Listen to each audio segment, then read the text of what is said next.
začínáme soutěž číslo 9, postupně 2 hvězdy, který se jede jako soutěž finále pro 10 koní, kdy startovat ve finále budou ještě v obráceném pořadí dle výsledku základního kola.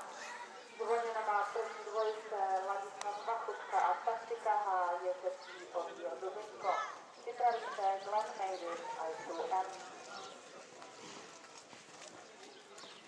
Taktika 8letá holštinská Krishna, jejíž otcem je Šebec Malubéz a matka Krishna Dime Boscaretino. Majitelem koně je Ladislav Vachutka junior.